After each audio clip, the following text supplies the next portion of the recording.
யத்ர யத்ர ரகுநாத கீர்த்தனம் தத்ர தத்ர கிருதமஸ்த காஞ்சலீம் பாஷ்பவாரி பரிபூர்ணலோச்சனம் மாருதிம் நமத ராக்ஷசாந்தகம். எங்கெல்லாம் ராமரை துதித்து பாடப்படுகிறதோ அங்கெல்லாம் கூப்பிய கரங்களோடும் ஆனந்த கண்ணீர் சொரியும் கண்களோடும் இருப்பார் ஹனுமார்.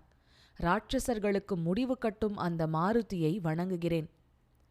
எல்லா குழந்தைங்களுக்கும் என்னோட வணக்கம். நான் உங்க தீபிகா அருண்.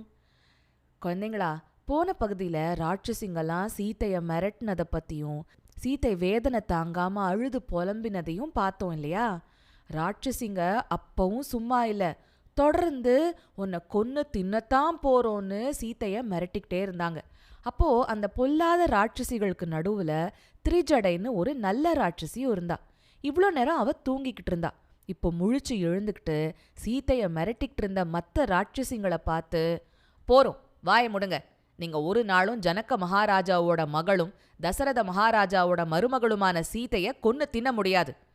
நான் இப்போ ஒரு பயங்கரமான கனவு கண்டேன், அதை நினைச்சாலே எனக்கு புல் அரிக்குது அப்படின்னு சொன்னான். அதை கேட்டதும் அந்த ராட்சசிங்க கொஞ்சம் அடங்கி திரிஜடை கிட்ட அப்படி என்னதான் கனவு கண்டன்னு ஆவலா விசாரிச்சாங்க. அதுவா, என் கனவுல ராமரும் லக்ஷ்மணரும் வெள்ளை ஆடை போட்டுக்கிட்டு வெள்ளை நிற மாலைகளை அணிஞ்சுக்கிட்டு 1000 அன்னப்பறவைகள் இழுத்துட்டு வர ஒரு வெள்ளை ரதத்துல ஆகாய மார்க்கமா வராங்க. அடுத்து அவங்க 4 தந்தம் இருக்கிற ஒரு பெரிய யானை மேல ஏறிக்கிறாங்க. சீத்தையும் வெள்ளை ஆடை அணிஞ்சுக்கிட்டு ஒரு வெள்ளை நிற மலையுச்சியில இவங்களுக்காக காத்துட்டு இருக்கா. ராமர் அவளை தன்னோட யானை மேல ஏத்திக்கிறாரு. அப்புறம் எல்லாருமா புஷ்பக விமானத்துல ஏறி வட திசையில பயணம் போறாங்க. அதோட மட்டும் இல்ல, சிவப்பு ஆடை அணிஞ்சுக்கிட்டு எண்ணெயை குடிச்சிக்கிட்டு இருக்கிற ராவணன் அந்த புஷ்பக விமானத்திலிருந்து தடால்னு கீழே புழுதியில விழறான். அவன் தலை மொட்டை தலையா இருக்கு.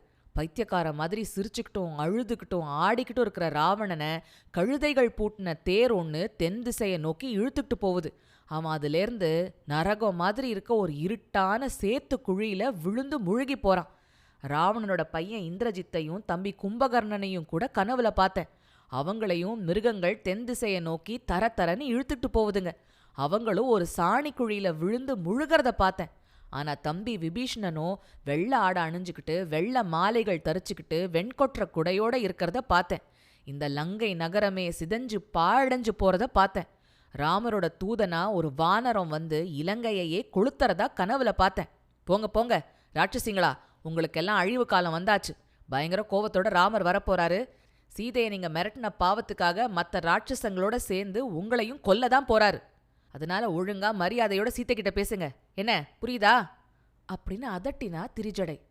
ராட்சசிங்களுக்கு என்ன பண்றதுன்னு தெரியல. அவங்க கொஞ்ச நேரம் அமைதியா இருந்தாங்க. சீதையோட துக்கம் என்னவோ குறையறதா இல்லை. அதனால அழுதுகிட்டே எழுந்து போய் ஒரு அசோக மரத்தடியில போய் நின்னா. அப்போ அவளோட உடம்புல சில பாகங்கள் துடிச்சுது. அதெல்லாம் நல்ல சகுனம்னு பெரியவங்க சொல்லுவாங்க. அது சீதைக்கும் தெரியும். அதனால அவ மரக்கிளைய பிடிச்சுக்கிட்டு பேசாம நின்னா. அவளுக்கு உள்ளூர கொஞ்சம் நம்பிக்கை வர ஆரம்பிச்சுது. இதையெல்லாம் பார்த்துட்டு இருந்த ஹனுமார் யோசிக்கிறாரு. நான் இலங்கை வந்தாச்சு, சீதையையும் கண்டுபிடிச்சாச்சு. இங்க வந்து ராவணன் பேசுனதையும் இந்த ராட்சசி தான் கண்ட கனவை பத்தி சொன்னதையும் கேட்டாச்சு. இனி நான் அடுத்து என்ன பண்ணணும்? கண்டிப்பா சீதை கிட்ட பேசி அவளுக்கு ஆறுதல் தரணும். அதை செய்யாம போனா நான் வந்த வேலை அறகுறையாத்தான் ஆகும். சீதை கிட்ட நான் என்ன பேசுறது, எப்போ பேசுறது, எப்படி பேசுறது? இந்த ராட்சசிங்க நடுவில் சீதையோட பேசுறதுக்கு எப்படி சந்தர்ப்பம் கிடைக்கும்? இதுங்க கொஞ்சம் தூங்கினா நான் என்னோட இந்த குட்டியான குரங்கு ரூபத்தில் அவகிட்ட போய் சமஸ்கிருத பாஷையில் பேசலாம். ஆனால் அப்படி பேசினா அவள் குழம்பிடுவா. ராவணன் தான் அவளை ஏமாத்துறதுக்காக குரங்கு ரூபத்தில் வந்திருக்கான்னு நினச்சி பயந்துடுவா. அவள் மிரண்டு கூக்குரல் கொடுத்தா போச்சு. இந்த ராட்சசிங்களும் மற்ற காவலாளிங்களும் ஓடி வந்துடுவாங்க. நான் அவங்க கிட்டே இருந்து தப்பிக்கிறதே பெரிய காரியம் ஆயிடும். அப்போ எப்படித்தான் சீதை கூட பேசுறது? ஒரு வழியும் தெரியலையே அப்படின்னு பலவிதமாக ஹனுமார் யோசிச்சுட்டு இருந்தார். சரி, ஒன்று செய்யலாம். சீதைக்கு என் மேலே நம்பிக்கை வரணும். அதனால நான் ராமரை பற்றி போற்றி புகழ்ந்து அவரோட கதையை மெல்ல சீதை காதில் விழற மாதிரி சொல்கிறேன். அதை அவ கேட்டா என் பேரில் நம்பிக்கை வரும் அப்படின்னு தீர்மானிச்சார். ஷிம்சுபா மரத்தில் மறைஞ்சு உக்காந்துக்கிட்டு ஹனுமார் சொல்ல ஆரம்பிச்சார். இக்ஷுவாக்கு குலத்தில் தசரதர்னு ஒரு பெரிய மகாராஜா இருந்தார். அவர் ரொம்பவும் மேன்மையான குணமும் பராக்கிரமமும் கொண்டவர், இரக்க குணம் நிறைஞ்சவர். அவரோட மூத்த புள்ள ராமர். அந்த ராமருக்கு நிலவு மாதிரி முகம், வில் வித்தையில கை தேர்ந்தவர், சகல ஜீவராசிகள் மேலையும் கருணை கொண்டவர், தன்னோட தேச மக்களை காத்து எதிரிகளை அழிக்கிறவர், தர்மத்தை எப்பவும் பாதுகாக்கிறவர்.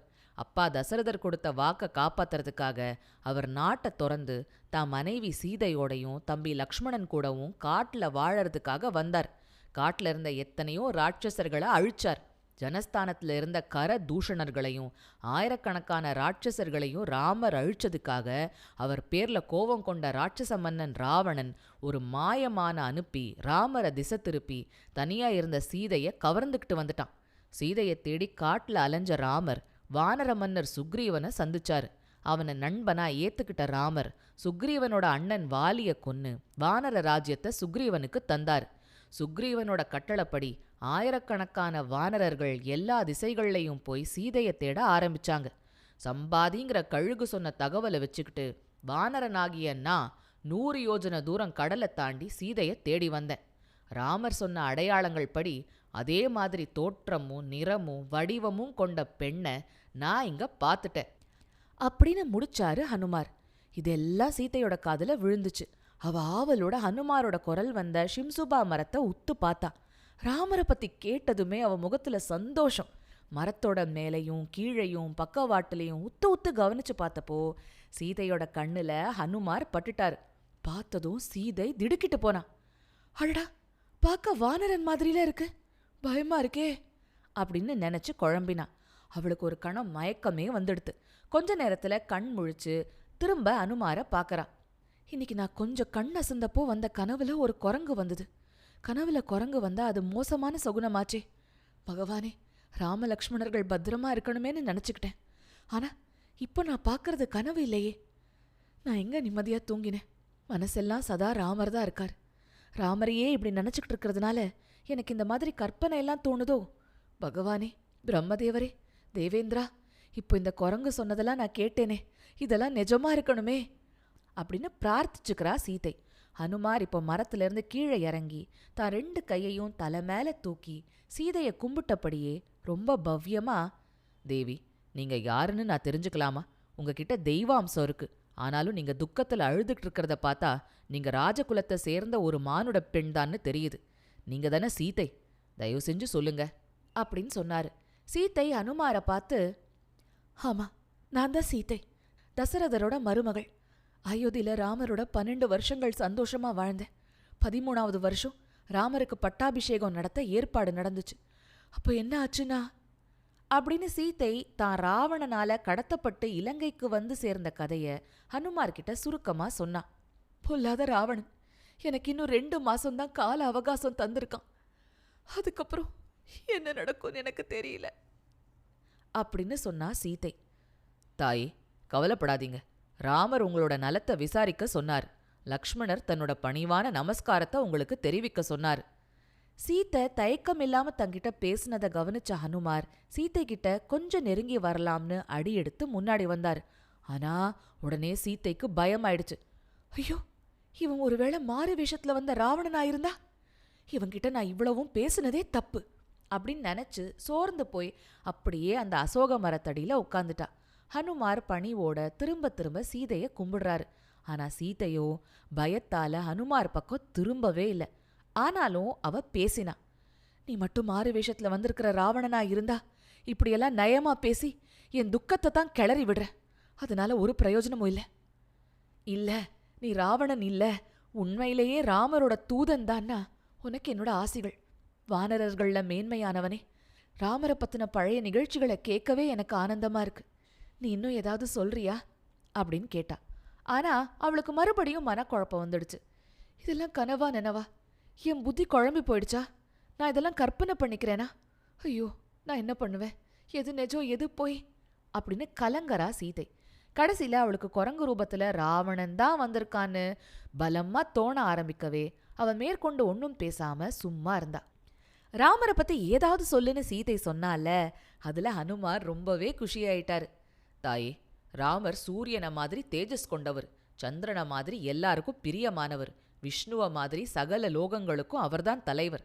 அவர் சத்தியத்தை மட்டுமே பேசுறவர், இனிமையான குரல் இருக்கிறவர், மன்மதன மாதிரி அழகா இருக்கிறவர், ராஜ கம்பீரம் கொண்டவர். சரியான சமயத்துல மட்டும்தான் அவருக்கு கோபம் வரும். மாயமான கொண்டு ராமரை உங்ககிட்ட இருந்து பிரிச்சு அந்த ராவணன் உங்களை தூக்கிக்கிட்டு வந்தான். அதுக்கான தண்டனைய ராமர் அவனுக்கு கொடுக்காம விட மாட்டாரு. ராமர் விட்ட அம்பு மாதிரி நான் உங்களை தேடி வந்திருக்கேன். உங்களை பிரிஞ்ச வேதனையில ராமரும் தவிச்சுக்கிட்டு தான் இருக்காரு. என் மன்னர் சுக்ரீவனும் உங்களோட நலத்தை விசாரிக்கிறதா சொல்ல சொன்னார். கூடிய சீக்கிரம் நீங்க ராமலக்ஷ்மணர்கள் சுக்ரீவனோட ஆயிரக்கணக்கான வானர படை சூழ இங்க வரத பார்க்கத்தான் போறீங்க. நான் சுக்ரீவனோட மந்திரி. என் பேர் ஹனுமான். கடலை தாண்டி நான் இந்த இலங்கைக்கு வந்திருக்கேன். என்னை ராவணன்னு கற்பனை பண்ணி வீணா கலங்காதீங்க. எந்த சந்தேகமும் வேண்டாம். என்ன நீங்க முழுசா நம்பலாம். ஹனுமாரோட இந்த வார்த்தைகளை கேட்டதும் பழையபடி சீதைக்கு நம்பிக்கை வந்தது. நீ ராமரை பத்தியும் லக்ஷ்மணனை பத்தியும் இன்னும் சொல்லுவியா? அவரை எப்ப முதல்ல சந்திச்ச? ராமரோட தோற்றம் எப்படி இருக்கும்? லக்ஷ்மணர் பார்க்க எப்படி இருப்பாரு?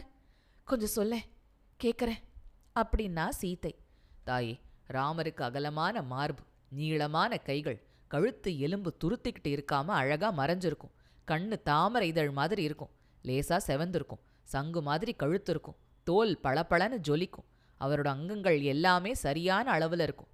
அவரோட நிறம் கரும் பழுப்பா இருக்கும் அப்படின்னு இன்னும் பலதையும் சொல்லி ராமரோட தோற்றத்தை விவரிக்கிறார். அதோட ராமரோட உயர்ந்த குணங்களை பத்தி பழையபடியும் எடுத்து சொல்றாரு. அப்புறம் தான் முதல்ல ராமரை சந்திச்சதுல ஆரம்பிச்சு தான் இலங்கைக்கு வந்து சேர்ந்தது எப்படிங்கிற வரைக்கும் ஹனுமார் நடந்த எல்லா சம்பவங்களையும் விலாவாரியா விளக்கி சீதை கிட்ட சொல்லி, தாயே, நீங்க கவலையே படாதீங்க. ராவணன் வச்ச 2 மாச கெடுவுக்குள்ள ராமர் நிச்சயமா இங்க வந்து சேர்ந்து ராவணனை அழிச்சு உங்களை மீட்டுக்கிட்டு போவாரு அப்படின்னு நம்பிக்கை தந்து அழகா பேசினார். இதையெல்லாம் கேட்க கேட்க சீதையோட ஆனந்தம் தாங்கல. அவ கண்லேருந்து ஆனந்த கண்ணீர் வழியுது. ஆனாலும் ஹனுமார் இப்ப இருக்கிற தோற்றத்தை வச்சுக்கிட்டு சீதை அவரை ஒரு சாதாரண வானரமாத்தான் நினைச்சா. அது புரிஞ்சதாலேயோ என்னவோ ஹனுமார் சீதை கிட்ட சொன்னாரு, தாயே, நான் கிளம்புற நேரம் வந்தாச்சு. நான் உங்களுக்காக ஏதாவது செய்யணும்னா தயங்காம சொல்லுங்க. நான் வாயுதேவனோட புத்திரன். வாயுதேவனுக்கு சமமான சக்தி கொண்டவன். அதோட மட்டும் இல்லை, பாருங்க, ராமர் தன் கையாலேயே என்கிட்ட கொடுத்து விட்ட அவரோட பேர் எழுதின மோதிரத்தை அவர் அடையாளமா கொண்டு வந்திருக்கேன். இது உங்களுக்கு நம்பிக்கையை தரும் இல்லையா? இனிமே நீங்க துக்கப்பட தேவையே இல்லை அப்படின்னாரு. மோதிரத்தை பார்த்ததும் சீதைக்கு எவ்வளவு சந்தோஷமும் நம்பிக்கையும் வந்திருக்கும்னு நீங்களே கற்பனை பண்ணி பார்க்க முடியும் இல்லையா குழந்தைங்களா? சரி, அப்புறம் என்னாச்சுன்னு அடுத்த பகுதியில் பார்க்கலாம். அது வரைக்கும் சிரிச்சுக்கிட்டு கிரிச்சுக்கிட்டு சந்தோஷமா இருங்க.